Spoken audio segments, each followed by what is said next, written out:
Rule, इसी 3 golden rule को अगर तुम पढ़ लिए ना बेटा, तुम्हारा 50% लाइट का सिलेबस हो जाता है समाप्त। ठीक, आपके दांत में लगे हैं कीड़े, आप गए हैं डेंटिस्ट के पास, डेंटिस्ट आपका दांत देखेगी एक मिरर से। लड़कियां लगाती है लिपस्टिक, लड़कियां लगाती है मस्करा।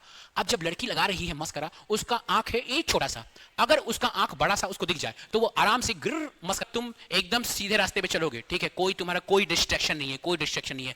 अगर तुम टकराओगे भी तभी भी तुम फुल फोकस्ड रहोगे, ये भी लाइट रहे, एकदम सीधे रास्ते में चल रही है, इसके पास कोई डिस्ट्रैक्शन नहीं है, कुछ भी नहीं है, कोई भी बात करने वाला। किस किस ने बचपन में स्पून में अपना उल्टा चेहरा देखा है? अगर आपने स्पून में अपना उल्टा चेहरा देखा है तो कॉन्ग्रेचुलेशन, आप बचपन से साइंस के एक्सपेरिमेंट कर रहे हैं, बचपन से आप लाइट के एक्सपेरिमेंट करते जा रहे हैं। अगर आप जब स्पून को देखते हैं तो कभी दिखता है आपका उल्टा चेहरा, कभी दिखता है आपका सीधा चेहरा, एक साइड से दिख रहा है उल्टा चेहरा, एक साइड से दिख रहा है सीधा चेहरा। ऐसा क्यों हो रहा है भाई? आप जब सुबह सुबह स्कूल जाने के लिए तैयार होते हैं, मिरर में अपने आप को देखते हैं, फिर आप बाइक के मिरर में फिर अपने आप को देखते हैं। आपका जब टॉफी खा खा के दांत सड़ जाता है तो डेंटिस्ट के पास जाते हैं, डेंटिस्ट आपके दांत को देखती है मिरर से। क्या ये तीनों मिरर सेम है? आपको जान के ये बिल्कुल विश्वास ही नहीं होगा कि ये तीनों मिरर अलग होते हैं। और आज by the end of this class हम इसी चीज को बहुत ही अच्छे से समझेंगे कि ये तीनों मिरर अलग कैसे होते हैं। आप रे डायग्राम बनाए जा रहे हैं, आपको समझ ही नहीं आ रहा है, आपका रे डायग्राम बन ही नहीं पा रहा है। कभी आप ऑब्जेक्ट को सी में रख रहे हैं तो अलग इमेज आ रहा है, बुक में कुछ अलग इमेज है, कभी ऑब्जेक्ट को आप इन्फिनिटी में रख रहे हैं तो अलग इमेज आ रहा है। आज by the end of this class आपके लिए रे डायग्राम एकदम बच्चों की बात हो जाएगी, आप खुद बच्चे हैं और अभी की बात हो जाएगी। बहुत बहुत बहुत आसानी से मैं आपको रे डायग्राम आज समझाने जा रहा हूं। सबसे पहले हम लोग ये समझेंगे कि ये भैया स्पेरिकल मिरर क्या बला है।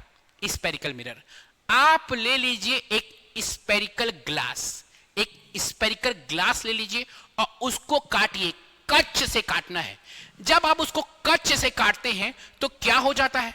दो साइड दिखता है। अगर आप ध्यान देखेंगे तो उसका दो साइड दिखता है जिसको हम लोग को बहुत फोकस करना है। ये देखिए, ये एक स्पेरिकल क्या है? ग्लास है। उसको मैं कच से काटा, कच से, तो क्या हुआ भैया? दो साइड मुझे दिख रहा है, एक है आपका इनवर्ट साइड और एक है आपका आउटवर्ड साइड। यही दो साइड डिसाइड करता है types of spherical mirror. Spherical mirror का डेफिनेशन क्या होता है? Spherical mirror are those mirror whose reflecting surface are a part of a hollow sphere. जिसका रिफ्लेक्टिंग सरफेस एक हॉलो स्फीयर का पार्ट होता है, वो होता है स्पेरिकल मिरर। अब स्पेरिकल मिरर दो तरह का होता है। हम एक स्फीयर को लेके जब काटते हैं तो हमको दो पोर्शन दिखता है, एक इनवर्ट पोर्शन और एक आउटवर्ड पोर्शन। इसी के बेसिस में हम लोग स्पेरिकल मिरर को दो वे में डिवाइड करते हैं। एक होता है कॉनकेव मिरर, केव जैसा बने रहता है, इस साइड से लाइट रिफ्लेक्ट होता है। एक होता है कॉन्वेक्स मिरर, आउटर साइड से, ये जो बल्ज साइड्स है वहां से लाइट रिफ्लेक्ट होता है। क्या बोल रहा हूं मैं? अगर मैं उस स्पेरिकल बॉल को काटा, ठीक है, और ये इधर एक चीज ऐसा मैं बना दिया, मैं क्या कर रहा हूं? स्पेरिकल बॉल को काट रहा हूं और एक ये साइड ले रहा हूं। जब ये साइड ले रहा हूं और इस साइड से लाइट का हो रहा है रिफ्लेक्शन, जब आपके अंदर वाले साइड से लाइट का हो रहा है रिफ्लेक्शन, जब केव वाले साइड से लाइट का हो रहा है रिफ्लेक्शन, तो कहलाता है वो concave mirror.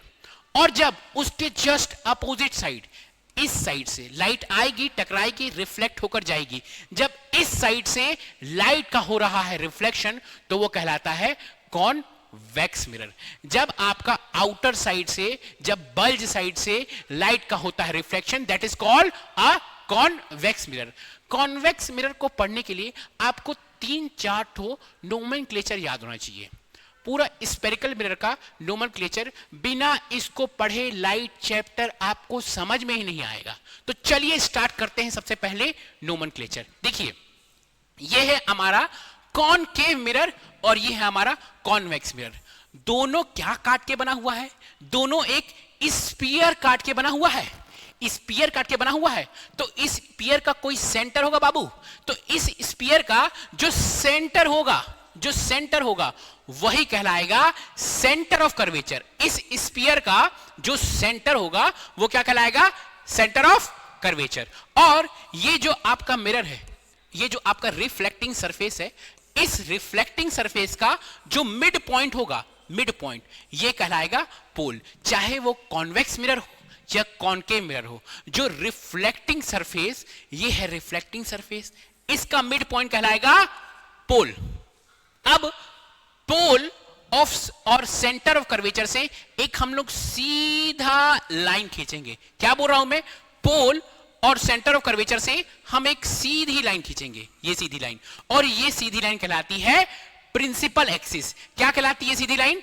Principal axis. Same चीज, सेम केस हम कॉन्वेक्स के लिए बोल सकते हैं। कॉन्वेक्स में जब पोल और सेंटर ऑफ कर्वेचर से एक सीधी लाइन खींचते हैं वो कहलाता है प्रिंसिपल एक्सिस।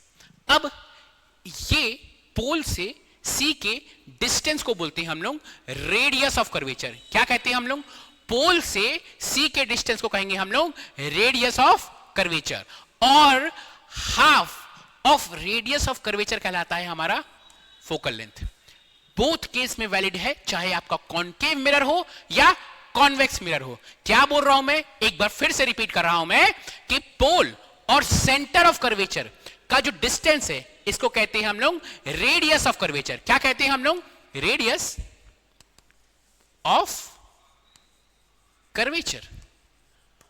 और half of radius of curvature कहलाता है हमारा फोकल लेंथ। बस इतना नोमेनक्लेचर याद कर लो, आपका काम खत्म होता है। बस इतना नोमेनक्लेचर आपको अपने दिमाग में घुसा लेना है। अब हम लोग स्टार्ट करेंगे सबसे पहले कॉनकेव मिरर। अब कॉनकेव मिरर क्या होता है? Concave mirror, the mirror whose reflecting surface are curved inward. देखिए ये कर्व इनवर्ट है, कर्व इनवर्ट है, इनवर्ट यहां से रिफ्लेक्टिंग सरफेस होगा, तो ये कहलाएगा कॉनकेव मिरर। क्यों कहलाएगा कॉनकेव मिरर? कैसे हम लोग रटेंगे? देखिए ये केव जैसा है, केव जैसा है, गुफा जैसा है। इस गुफा के अंदर लाइट घुस रही है, गुफा के अंदर लाइट घुस रही है, केव के अंदर लाइट घुस रही है, इसलिए यह कहलाएगा कॉनकेव मिरर। जब केव जैसा शेप के अंदर लाइट घुस के रिफ्लेक्ट हो जाएगी तो वो कहलाएगा कॉनकेव मिरर। तो what is a concave mirror? The concave mirror is a mirror whose reflecting surface is a part of a curve sphere. जिसका रिफ्लेक्टिंग सरफेस है वो कर्व इनवर्ट रहता है, वह कहलाता है आपका कॉनकेव मिरर। अब हम लोग पढ़ने जा रहे हैं एक बहुत ही important characteristic of a concave mirror. Concave mirror क्या करता है ना, सारे लाइट को बोलता है आओ गले मिल जाओ। क्या बोलता है सारे लाइट को? आओ गले मिल जाओ। कैसे गले मिल जाए? कोई भी लाइट रे आती है, टकराती है कॉनकेव मिरर से। अगर कोई भी लाइट रे आती है, टकराई कॉनकेव मिरर से, तो वो सारी लाइट एक पॉइंट में मिलती है जिसको कहते हैं हम लोग फोकल पॉइंट। क्या मैं कहना चाह रहा हूं? अगर एक लाइट रे है, एक लाइट रे है, वह जा रही है, जा रही है, जा रही है, मस्त जा रही है। किसके पैरेलल है? प्रिंसिपल एक्सिस के पैरेलल है। जा रही है, जा रही है, जा रही है, मस्त जा रही है। जैसे वो कॉनकेव मिरर से रिफ्लेक्ट हो जाएगी, वो कहां से पास होगी? वह एक पॉइंट से पास होगी, वह कहलाएगा, वह पॉइंट कहलाएगा फोकल पॉइंट। वो क्या, वो पॉइंट क्या कहलाएगा?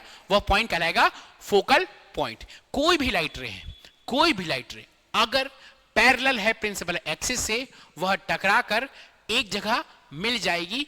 इसीलिए हम लोग कॉनकेव मिरर को कन्वर्जिंग मिरर भी कहते हैं। क्यों? क्योंकि सारी लाइट रेस आती है, दूर दूर से आती है, कॉनकेव मिरर में टकराती है और एक पॉइंट पे मिल जाती है। देखो ये सारी लाइट रेज है, लाइट रेज आई आई आई आई आई आई आई, जैसे कॉनकेव मिरर से टकराई, रिफ्लेक्ट हुई और जाकर एक पॉइंट में मिल गई, और यही पॉइंट कहलाती है फोकल पॉइंट। तो कॉनकेव मिरर लाइट को कन्वर्ज करता है, सारे लाइट को एक जगह मिलाता है, सारे लाइट को बोलता है आओ गले मिल जाओ। तो concave mirror is also called converging mirror बहुत इंपॉर्टेंट है। बोर्ड एग्जाम में क्वेश्चंस आ चुका है कि what is a converging mirror. So concave mirror is a converging mirror, क्योंकि ये कन्वर्ज करता है, लाइट रेस को एक जगह इकट्ठा करता है। ये है बहुत ही इंपॉर्टेंट कैरेक्टरिस्टिक कॉन्केव मिरर का। अब हम लोग पढ़ेंगे बहुत ही इंपॉर्टेंट कैरेक्टरिस्टिक 3 गोल्डन रूल। इसी 3 गोल्डन रूल को अगर तुम पढ़ लिए ना बेटा, तुम्हारा 50% लाइट का सिलेबस हो जाता है समाप्त। इस 3 गोल्डन रूल को सीधे खून में बसाना है, ठीक है। यही 3 गोल्डन रूल आपका जो रे डायग्राम आप बनाते हो ना, जो 6 केस बनाते हो इमेज का, वो 6 केस बनाने के लिए ये बहुत बहुत बहुत बहुत इंपॉर्टेंट है। तो इसको कहां बसाना है? सीधे खून में बसा देना है इस 3 गोल्डन रूल को। सबसे पहला रूल क्या बोल रहा है? पहला रूल, कोई भी लाइट रे आएगी, अगर कोई भी लाइट रे है, अगर वो किसके पैरेलल है? प्रिंसिपल एक्सिस के पैरेलल है, वो आएगी, आ रही है, आने के बाद कॉन्केव मिरर से टकराएगी, टकरा कर वह फोकस से पार होगी। कहां से पार होगी? फोकस से पार होगी। कोई भी लाइट रे आएगी, टकराकर फोकस से पार होगी। ये रूल नंबर 1 है। अच्छा, लाइट रे चाहे यहां से आए चाहे यहां से आए, लाइट रे को मैं चेंज कर दे रहा हूं, उसका कलर भी चेंज कर दे रहा हूं। अगर समझ लीजिए दूसरी लाइट रे है, ये लाइट रे आ रही है, पैरेलल है प्रिंसिपल एक्सिस से, आ रही है, टकराने के बाद फोकस से पार होगी। तो कोई भी लाइट रे अगर पैरेलल है प्रिंसिपल एक्सिस से, तो वो कॉन्केव मिरर से रिफ्लेक्ट होकर फोकस से पार होगी। ये है रूल नंबर 1। तुम खुद ही सोचो ना भाई, अगर तुम एकदम सीधे रास्ते पे चलोगे, ठीक है, तुम्हारा कोई डिस्ट्रैक्शन नहीं है, अगर तुम टकराओगे भी तभी भी तुम फुल फोकस्ड रहोगे। ये भी लाइट रे है, एकदम सीधे रास्ते में चल रही है, इसके पास कोई डिस्ट्रैक्शन नहीं है, कुछ भी नहीं है, कोई भी बात करने वाला नहीं है। समझ रहे हो ना? कोई भी बात करने वाला नहीं है। तो अगर ये लाइट रे एकदम सीधे रास्ते पे चलेगी, तो अगर ये टकराएगी भी तो फोकस से पार होगी, इसका फुल फोकस होगा। ये है आपका केस नंबर 1। केस नंबर 2 बिल्कुल इसका उल्टा है। अब क्या है कि लाइट रे, केस नंबर 1 में क्या हो रहा था? लाइट रे पैरेलल थे प्रिंसिपल एक्सिस से, टकराती थी मिरर से और फोकस से पार होती थी। अब क्या होगा? केस नंबर 2, लाइट रे फोकस से ही पार हो रही है, फिर से जाके क्या होगी? ये मिरर से टकराएगी, मिरर से टकराने के बाद क्या होगा? रिफ्लेक्शन होगा। जब ये मिरर से टकरा रही है और उसका क्या हो रहा है? रिफ्लेक्शन हो रहा है। रिफ्लेक्शन होने के बाद फिर से ये किससे पार होगी? पैरेलल होगी प्रिंसिपल एक्सिस से। ये फर्स्ट केस का जस्ट अपोजिट है। पहले लाइट रे पैरेलल थे प्रिंसिपल एक्सिस से, टकराकर फोकस से पार हो रही थी। अब लाइट रे फोकस से पार हो रही है, टकराकर पैरेलल हो गई प्रिंसिपल एक्सिस से। ये case number 2 just opposite of case number 1। Third case हमारा क्या बोलता है? थर्ड केस में क्या होता है? अगर कोई लाइट रे जाएगी सीधी, अगर सेंटर ऑफ कर्वेचर से जा रही है, टकराएगी, रिफ्लेक्ट होके इसी रास्ते से वापस आ जाएगी, इसी रास्ते से गई और इसी रास्ते से वापस आ गई। कोई भी लाइट रे अगर सेंटर ऑफ कर्वेचर से जाएगी, टकराएगी, फिर उसी रास्ते से वापस आ जाएगी। ये 3 गोल्डन रूल है, बहुत बहुत बहुत important. Without in 3 golden rule के आप रे डायग्राम बना ही नहीं सकते। इसलिए ये 3 गोल्डन रूल को मैं फिर से रटवाऊंगा आपको, फिर से। मेरे को विश्वास ही नहीं कि आपको याद हुआ है अभी, ठीक है, तो मैं फिर से रटवाऊंगा। 3 गोल्डन रूल था। पहला गोल्डन रूल क्या बोल रहा है? अगर कोई लाइट रे पैरेलल है, किसके पैरेलल है भाई? किसके पैरेलल है? प्रिंसिपल एक्सिस के पैरेलल है, तो वो टकराती है मिरर से और फोकस से पार होती है। सेकेंड केस जस्ट इसका अपोजिट, अगर कोई लाइट रे फोकस से जा रही है, किससे टकराएगी? मिरर से टकराएगी। मिरर से टकराकर क्या होगा? वह पैरेलल हो जाएगी प्रिंसिपल एक्सिस से, ठीक है। थर्ड केस क्या है? कोई लाइट रे मस्त जा रही है, टकराकर मस्त उसी रास्ते से वापस आ जाएगी। मस्त जा रही है, लेकिन वो मस्त कहां से जाएगी? सेंटर ऑफ कर्वेचर से होकर मस्त जा रही है, टकराकर मस्त वापस आ जाएगी।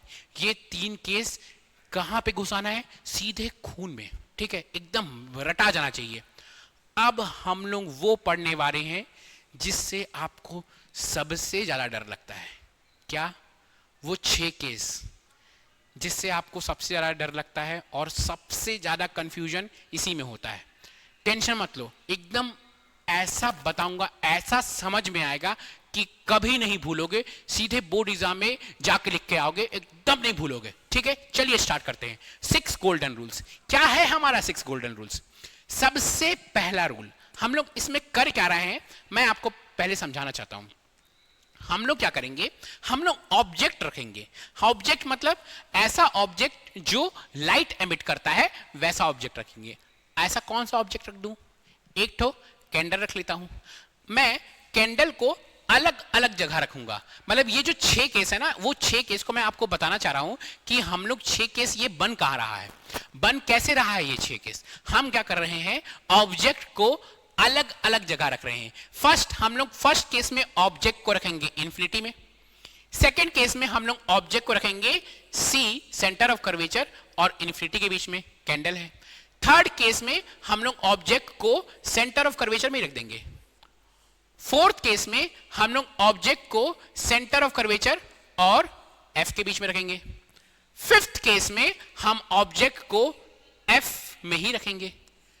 सिक्स्थ केस में हम ऑब्जेक्ट को एफ और पी के बीच में रखेंगे। ये हमारा 6 केस है। यही 6 केस में जब इनसे लाइट निकलेगी, आपका कॉनकेव मिरर से टकराएगी, तो इमेज कहां कहां इमेज का फॉर्मेशन होगा, यही 6 केस में हम लोग पढ़ते हैं। तो चलिए स्टार्ट करते हैं फर्स्ट केस। फर्स्ट केस क्या है, हम लोग ऑब्जेक्ट रख रहे हैं इन्फिनिटी पे। कहां रख रहे हैं, ऑब्जेक्ट इन्फिनिटी पे।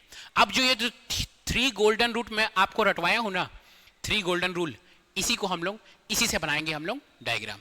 तो पहला गोल्डन रूल क्या बोलता है, अगर कोई रे ऑफ लाइट है, वो पैरेलल है प्रिंसिपल एक्सिस से, पैरेलल है, जब वह मिरर से टकराती है तो फोकस से पार होती है। एक और बना देते हैं, एक और, अगर रे ऑफ लाइट पैरेलल है प्रिंसिपल एक्सिस से, ये दूसरी रे ऑफ लाइट है, वह टकरा कर कहां से पार होगी, फोकस से पार होगी। अब बेटा एक चीज एकदम दिमाग में घुसा लो, जब 2 रे ऑफ लाइट मिलती है तो रियल इमेज फॉर्म होता है। जब 2 रे ऑफ लाइट मिलती है तो रियल इमेज फॉर्म होता है, और रियल इमेज हमेशा इन्वर्टेड होता है। सर ये इन्वर्टेड क्या होता है, इन्वर्टेड मतलब उल्टा, ये है सीधा हाथ, ये है उल्टा। तो जब 2 रे ऑफ लाइट मिलती है तो हमेशा रियल इमेज फॉर्म होता है, और रियल इमेज हमेशा इन्वर्टेड रहता है, उल्टा रहता है। और जब 2 रे ऑफ लाइट सच में नहीं मिलती है, हम लोग को फीलिंग आती है कि मिल रही है, तब जो इमेज फॉर्म होता है वो होता है वर्चुअल इमेज। क्या बोल रहा हूं मैं, जब 2 रे ऑफ लाइट सच में नहीं मिलती है, हम लोग को ऐसा फील हो रहा है कि मिल रही होती है, मिलेगी वो आगे जाकर, तो जो इमेज फॉर्म होता है वो होता है वर्चुअल इमेज। और याद रखना, वर्चुअल इमेज हमेशा सीधा रहता है, रियल इमेज हमेशा उल्टा होता है, वर्चुअल इमेज हमेशा सीधा होता है। तो देखिए यहां पे 2 रे ऑफ लाइट मिल रही है तो यहां पे फॉर्म होगा रियल इमेज, और जहां पे 2 रे ऑफ लाइट मिलती है ना, वहीं पास इमेज फॉर्म होता है। ठीक है, जहां पे 2 रे ऑफ लाइट मिलती है वहीं पास इमेज फॉर्म होता है। तो यहां पे 2 रे ऑफ लाइट कहां मिल रही है, ये जो 2 रे ऑफ लाइट ये मिल रही है इस पॉइंट पे, तो इस पॉइंट में ही आपका इमेज फॉर्म हो रहा है। ठीक है, तो हम लोग ये समझेंगे कि जब ऑब्जेक्ट इन्फिनिटी पे है तो पोजीशन ऑफ द इमेज कहां फॉर्म हुआ, देखिए एट द फोकस फॉर्म हुआ, position of the image at the focus. और 2 रे ऑफ लाइट सच में मिल रही है, सच में मिल रही है, तो real and nature of the image क्या होगा, real and inverted. And type of the image क्या होगा, type of the image highly diminished, बहुत छोटा, चींटी के आकार का इमेज है, दिख ही नहीं रहा है, एकदम बिंदु के आकार का इमेज है, तो highly diminished. Highly diminished means point size image formation होता है। ये हमारा हो गया first case. Second case, second case में क्या होता है, जब ऑब्जेक्ट रखी है, कहां पे रखूंगा ऑब्जेक्ट को बताइए, ऑब्जेक्ट को मैं रख दिया यहां पर, ये रख दिया मैं ऑब्जेक्ट को। ठीक है, अब फिर जो आपका गोल्डन रूल है, गोल्डन रूल के हिसाब से हम लोग क्या बनाएंगे, रे डायग्राम बनाएंगे। रे ऑफ लाइट जाएगी जाएगी जाएगी जाएगी जाएगी जा जा जा जा जा जा जा जा जा जाके टकराएगी और फोकस से पार होगी। ठीक है, ये आपका गोल्डन रूल का रूल नंबर 1। सेकंड, रे ऑफ लाइट जाएगी जाएगी जाएगी जाएगी जाएगी जाएगी जाएगी, अब ये फोकस से जा रही है, फोकस से जाएगी, आपका कॉन्केव मिरर से टकराएगी तो क्या होगा, प्रिंसिपल एक्सिस के पैरेलल हो जाएगी। अब देखिए, ध्यान दीजिए कि ये जो दोनों रे ऑफ लाइट है, ये जो दोनों रे ऑफ लाइट है, ये मिल कहां रही है, ये जो दोनों रे ऑफ लाइट यहां पे मिल रही है, तो आपका जहां पे रे ऑफ लाइट मिलती है वही पास तो बनता है इमेज। तो आपका ये जो इमेज बन रहा है इस टाइम जो इमेज बन रहा है वह बन रहा है, कहां पे बन रहा है, पोजीशन कहां है, between centre of curvature and focal length. ये जो इमेज बन रहा है between centre of curvature and focal length बन रहा है। जो आपका नेचर ऑफ द इमेज है, दोनों रे ऑफ लाइट सच में टकरा रही है तो नेचर ऑफ द इमेज क्या होगा, real and inverted. So nature of the image is real and inverted. Type कैसा टाइप है, ये ऑब्जेक्ट से अगर आप ध्यान दीजिएगा, अगर समझ लीजिए ऑब्जेक्ट है 5 सेंटीमीटर का तो इमेज बनेगा 3 सेंटीमीटर का। तो ये ऑब्जेक्ट से क्या है, छोटी है, smaller than the object. Size में क्या बनेंगे, diminished, smaller than the object. So ये हो गया हमारा सेकेंड केस। अब आते हैं बेटा थर्ड केस में। थर्ड केस में बताओ कमेंट में बताओ, हम लोग ऑब्जेक्ट कहां रखेंगे, बताओ कमेंट में कहां रखेंगे ऑब्जेक्ट। थर्ड केस में हम ऑब्जेक्ट रख देंगे एट पॉइंट सी, यहां पे हम ऑब्जेक्ट को रख देंगे। थर्ड केस में हम ऑब्जेक्ट रख लेंगे एट पॉइंट सी। अगेन हम रे ऑफ लाइट बनाएंगे।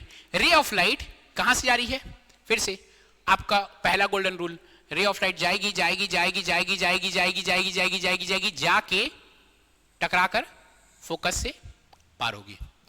ठीक है, जा रही है और टकराकर क्या हो रही है, फोकस से पार हो रही है। फिर से बता रहा हूं दूसरा रूल, रे ऑफ लाइट जा रही है जा रही जा रही जा रही जा रही जा रही जा रही जा रही है, जाके टकराकर क्या हो रही है, ये क्या हो रही है, यहां पे ऐसे मिल रही है। तो अगर आप देखिएगा तो दोनों जो रे ऑफ लाइट है फिर से एक जगह जाकर मिल रही है, और ये कहां पर जाकर मिल रही है, ये मिल रही है जस्ट नीचे सेंटर ऑफ कर्वेचर के पास ही जाकर मिल जा रही है। तो इस बार जो आपका इमेज बनेगा वह बनेगा सेंटर ऑफ कर्वेचर में ही। ऑब्जेक्ट भी सेंटर ऑफ कर्वेचर, इमेज भी सेंटर ऑफ कर्वेचर। अब जो इमेज का जो साइज रहेगा वह कैसा रहेगा, ऑब्जेक्ट का साइज देखेगा और इमेज का साइज देखेगा तो बिल्कुल सिमिलर है, एकदम एक ही जैसे दिख रहे हैं, बिल्कुल सेम हाइट है, हाइट में कोई भी कमी नहीं है, दोनों का हाइट सेम है। तो क्या होगा, same size as that of object. और नेचर क्या होगा, क्या दोनों रे ऑफ लाइट मिल रही है, हां दोनों रे ऑफ लाइट मिल रही है। तो जो नेचर होगा वह नेचर अगेन होगा रियल एंड इन्वर्टेड। नेचर होगा रियल एंड इन्वर्टेड। ध्यान दीजिएगा, ये तो मैं बना रहा हूं आपका फ्री हैंड से, पर आपको स्कूल में प्रॉपर स्केल लेकर बनाना है, स्केल और कंपास लेकर बनाना है। क्या होता है, बहुत सारे बच्चों से प्रॉब्लम यहां पे कहां पे आती है, उनका आपका ये जो रे है ना, ये एग्जैक्टली यहां पे नहीं मिलता है। आज मैं तुमको एक ऐसा ट्रिक बता रहा हूं, ये ट्रिक कोई नहीं बताया होगा आपको, बस अगर याद हो जाए कि आपका इमेज कहां बनता है। समझ लीजिए, इसी में आपको समझाता हूं मैं। आपको पता है कि जब ऑब्जेक्ट सी में रखी हुई है तो मेरा इमेज सी में ही बनेगा, पर मेरे से आपका स्केल और कंपास से बन ही नहीं पा रहा है सी में। मैं लाइन खींचते जा रहा हूं, कभी मेरा ये टकराकर यहां पे आ जा रहा है, ये टकराकर यहां पे आ जा रहा है, बन ही नहीं पा रहा है। ठीक है, तो आपको मैं एक ऐसा ट्रिक बता रहा हूं जो आपको कभी नहीं कोई बताया होगा। आपको करना क्या है, आपको चुपके से क्या करना है, आपको एक इमेज ऑब्जेक्ट बनाना है, ऐसा इमेज बना देना है आपको जस्ट सेम साइज। आपको पता है जब सी में होता है तो इमेज सेम साइड सी में ही बनता है। बस अब क्या करना है, रिवर्स कर लो भैया, रिवर्स कर लो। ऐसा बना दो, ये तुम ऐसा एक सीधा लाइन बना दो और स्केल से इन दोनों लाइन को मिला दो। ठीक है, ये ऐसा बन गया। फिर एक ऐसा लाइन बना दो, सीधा लाइन, और स्केल से इन दोनों लाइन को मिला दो। उल्टा बना दो। कौन देख रहा है, कौन देख रहा है? अल्टीमेटली आपका डायग्राम तो एकदम सुंदर बन गया। ठीक है, तो आप ऐसा भी कर सकते हैं। चलिए चलिए नेक्स्ट केस। नेक्स्ट केस जब आपका ऑब्जेक्ट सी और एफ में रखा हुआ है। अभी तक मैं ऑब्जेक्ट इन्फिनिटी में रख दिया, मैं यहां पे रख दिया, मैं सी में रख दिया। अब कहां रखूंगा? सी और एफ में। जब मैं ऑब्जेक्ट को सी और एफ में रखूंगा, ठीक है, फिर वही जो आपका गोल्डन रूल है, उसके बिना तो कुछ बनना ही नहीं है। ठीक है, रे ऑफ लाइट जाएगी जाएगी जाएगी जाएगी, पैरेलल है प्रिंसिपल एक्सिस से, टकरा कर फोकस से पार होगी। ठीक है, फिर दूसरी रे ऑफ लाइट जारी है जारी है जारी है जारी है जारी है। जब वो फोकस से पार होती है और वो टकराती है तो कहां से पैरेलल हो जाती है? प्रिंसिपल एक्सिस से। जब वो प्रिंसिपल एक्सिस से पैरेलल हो जाती है, ये देखिए यही होता है, यही इशू आता है। जब आप विदाउट स्केल बनाते हैं तो आपका रे डायग्राम हो जाता है गलत, और यही इशू आप भी फेस करेंगे। तो आपको रिवर्स इंजीनियरिंग करना है, क्योंकि मेरे पास स्केल और पेंसिल नहीं है, मेरे पास एक प्रॉपर कंपास नहीं है, तो मैं फ्री हैंड बना रहा हूं। मैं इसीलिए आपको यहां पे गलती बना के दिखाया कि गलती होती है, इसलिए आपको प्रॉपर स्केल और कंपास लेकर बनाना है। और फिर भी अगर आपका डायग्राम नहीं बन रहा है तो रिवर्स इंजीनियरिंग कर लो भैया। रिवर्स इंजीनियरिंग, आपको तो पता है कि आपका जो इमेज बनेगा वह कुछ ऐसा बनेगा। इमेज बनेगा तो कुछ ऐसा बनेगा। तो ये ले लो, यो और यो। देखे, यही मैं समझाना चाह रहा हूं कि एक बार आपको पोजीशन याद हो गया इमेज का, फिर आपसे डायग्राम तो बनाना एकदम चुटकियों की बात हो जाएगी। आपको जो स्केल से इतना परेशानी हो रही है, सारी परेशानी सॉल्व हो जाएगी। तो इससे हम लोग ये सीखे कि जब ऑब्जेक्ट सी और एफ में रखा हुआ है तो आपका जो इमेज बनेगा वो कहां बनेगा? Beyond C. इमेज बनेगा beyond C. Second, nature of image कैसे बनेगा?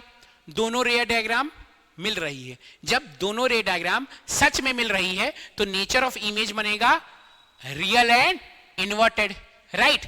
एंड आपका टाइप ऑफ इमेज कैसा बनेगा?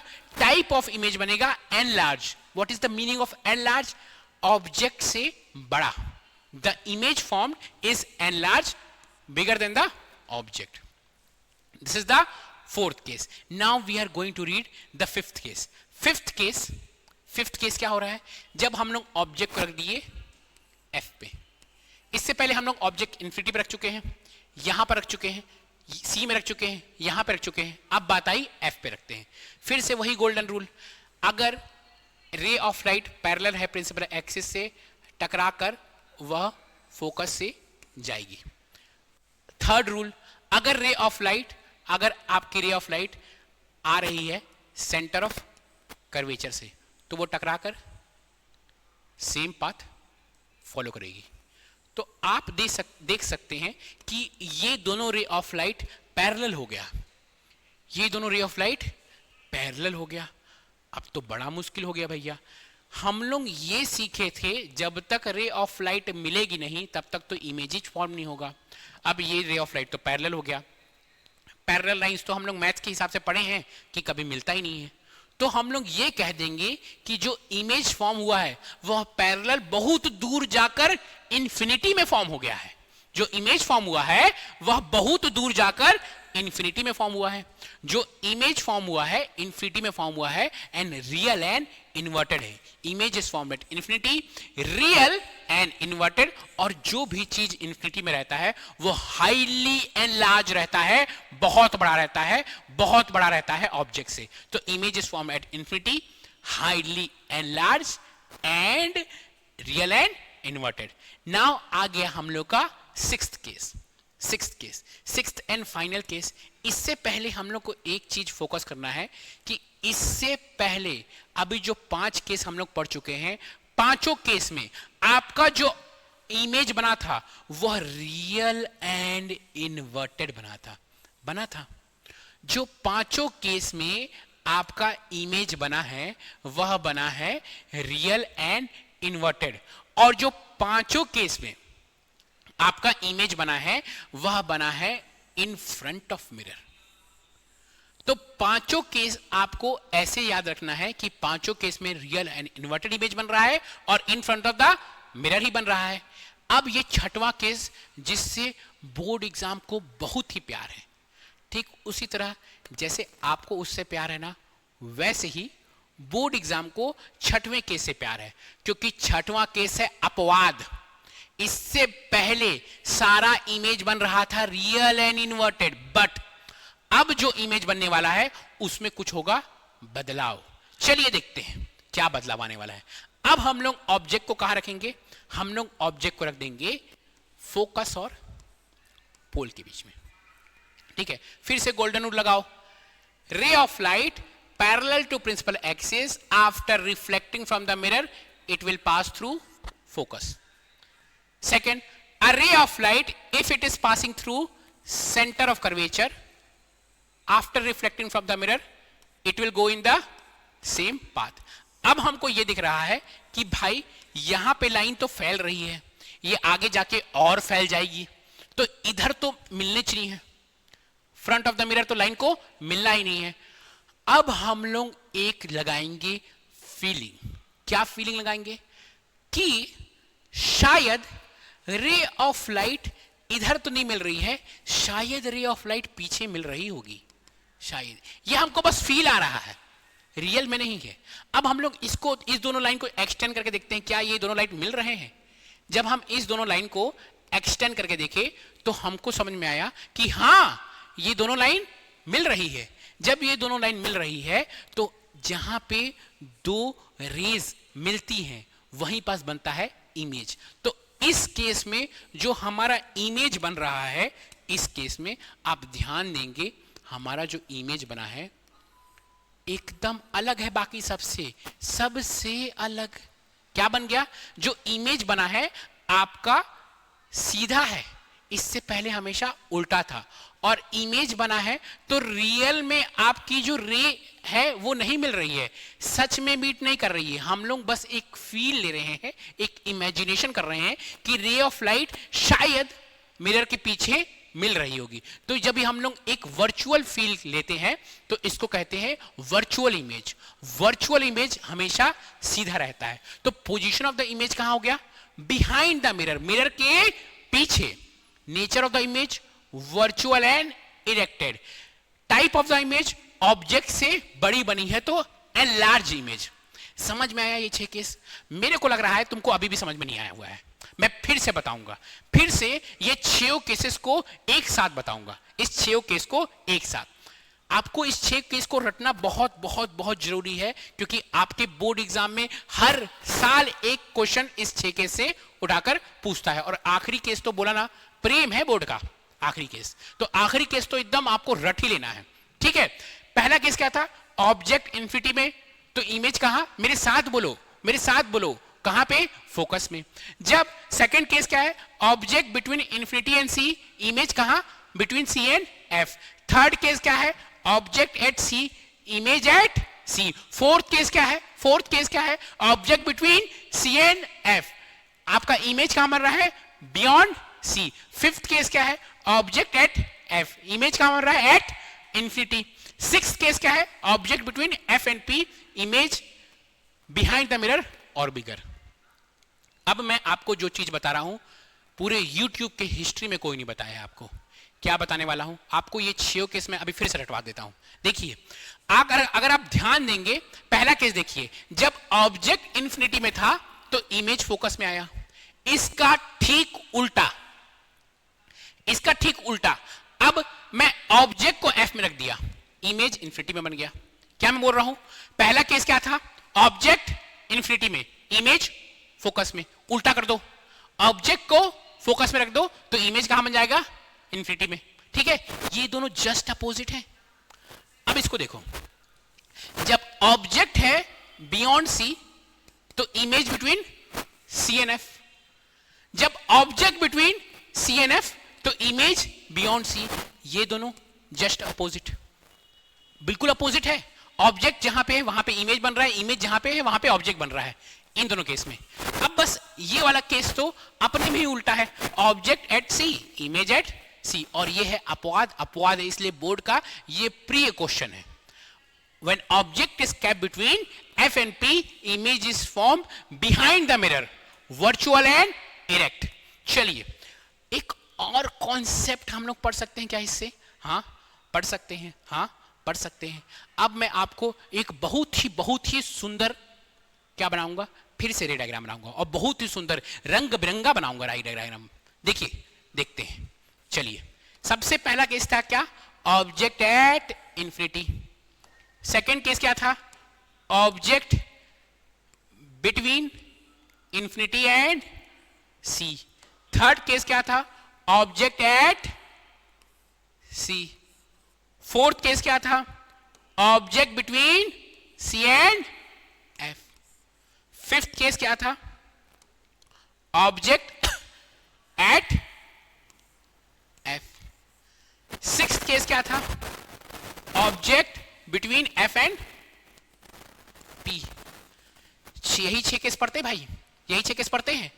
अब इसका इमेज बनाएंगे, बिना रे डायग्राम बनाए हम सीधे इमेज बनाएंगे। पहला केस में जब ऑब्जेक्ट था इंफिनिटी में, जब ऑब्जेक्ट था इंफिनिटी में तो इमेज कहां बना? कमेंट करो, कहां बना इमेज? इमेज बना एट एफ, बहुत छोटा, real and inverted, highly diminished. Second case था, सेकेंड केस जब ऑब्जेक्ट को हम लोग कहां बना रहे थे? जब ऑब्जेक्ट को बना रहे थे हम, रख रहे थे बिटवीन सी एंड इंफिनिटी, तो इमेज कहां बन रहा है? Between C and F. Real and inverted smaller than the image. Third case जब हमारा ऑब्जेक्ट सी में था तो इमेज भी हमारा सी में ही बन गया। Real and inverted same size as that of image. Fourth case क्या था? जब object is kept between C and F, C and F, तो इमेज क्या बन रहा था? Beyond C, hardly and larger than the object. Fifth case क्या था? जब object is kept at F, image बन रहा था इंफिनिटी में। सिक्स्थ केस क्या था? When object is kept at F and P, image is formed beyond the mirror and it is a virtual image. इससे हम लोग एक चीज और कंक्लूड कर सकते हैं। देखिए, जैसे जैसे ऑब्जेक्ट आ रहा है मिरर के पास, वैसे वैसे इमेज का साइज बढ़ते जा रहा है। ये तो अपवाद, इसको छोड़ दो, आखिरी वाला केस।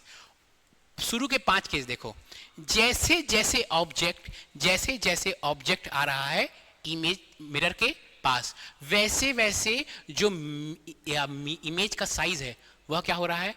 बढ़ते जा रहा है। वैसे वैसे इमेज का साइज बढ़ते जा रहा है। तो इस चीज को भी आपको फोकस में रखना है।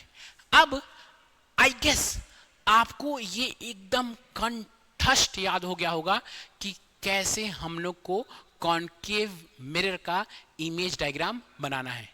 अब the last topic of this class कि ये कॉन्केव मिरर कहां कहां यूज होता है। ये जो कॉन्केव मिरर है ये याद रखिएगा बहुत ही बदमाश टाइप का मिरर है। ये छोटे चीज को बड़ा दिखाता है। क्या करता है? ये छोटे चीज को बड़ा दिखाता है। तो जहां जहां आपको छोटे चीज को बड़ा देखना है वो वहां पे आप यूज करेंगे कॉन्केव मिरर। आपके दांत में लग गए हैं कीड़े, ठीक, आपके दांत में लग गए हैं कीड़े, आप गए हैं डेंटिस्ट के पास। डेंटिस्ट आपका दांत देखेगी एक मिरर से, तो वो कीड़े तो बहुत छोटे छोटे रहते हैं, उसको बड़ा बड़ा देखेगी कि कौन से रंग का कीड़ा है, कैसे आपके दांत में डांस कर रहा है। तो कौन सा मिरर यूज करेगी? कौन सा ऐसा मिरर है जो छोटी चीज को बड़ा दिखाता है? वो है कॉन्केव मिरर। तो डेंटिस्ट यूज करती है कॉन्केव मिरर। आपको लगाना है चेहरे में पाउडर, आपको दिखना है बहुत सुंदर। तो जब आप चेहरे में पाउडर लगा रहे हैं, आप शेविंग कर रहे हैं तो आपका जो फेस है, जो छोटू सा फेस है, वो बड़ा दिखना चाहिए। और ये कौन सी मिरर होती है जो छोटे से फेस को बड़ा करती है? अगेन क्या करती है? Shaving mirror is a concave mirror. लड़कियां लगाती है लिपस्टिक, लड़कियां लगाती है मस्करा। अब जब लड़की लगा रही है मस्करा, उसका आंख है एक छोटा सा, अगर उसका आंख बड़ा सा उसको दिख जाए तो वो आराम से गिर मस्करा लगा ले। तो ऐसा कौन सा मिरर है जो छोटे चीज को बड़ा दिखाता है? वो है concave mirror. So again the makeup mirror and the salon mirror is a concave mirror. आपको तो मैं एक प्रॉपर्टी बताया था कॉन्केव मिरर का कि वो सारी लाइट को एक जगह फोकस करता है। तो आपको अगर सारी लाइट को, आप गाड़ी चला रहे हैं, बिल्कुल अंधेरा है और एक जगह रोड में फोकस करना है, तो आप अगर गाड़ी के हेडलाइट में आपको सारी लाइट क्या करना है? एक जगह फोकस करना है, तो गाड़ी के हेडलाइट में कौन सा मिरर यूज करोगे? Concave mirror. टॉर्च में सारी लाइट को एक जगह फोकस करना है, तो कौन सी मिरर यूज करोगे? Concave mirror. आई गेस आज तो आप एकदम वॉरियर बन चुके होंगे। आप लिख दीजिए कि कोई भी कमेंट में लिखिए, कोई भी मेरे से पूछे, मैं तो रॉक करूंगा इस बार बोर्ड एग्जाम में, लाइट से मेरा एक भी नंबर नहीं कटेगा। कमेंट में लिखिए कि I am the warrior, right. अगर आपको मेरा वीडियो अच्छा लगा है तो जरूर कमेंट कीजिए, इस चैनल को सब्सक्राइब कीजिए। अगर आप हमारे अड्डा का कोई भी बैच लेना चाहते हैं तो आप इस कोड का इस्तेमाल कर सकते हैं, ES100। इस कोड में आपको भारी डिस्काउंट मिलेगा। ठीक है, मिलते हैं नेक्स्ट क्लास में। हम लोग पढ़ेंगे कॉन्वेक्स मिरर को बहुत ही डिटेल में, जिस तरह से हम लोग कॉन्केव मिरर को पढ़े हैं। Good bye, take care.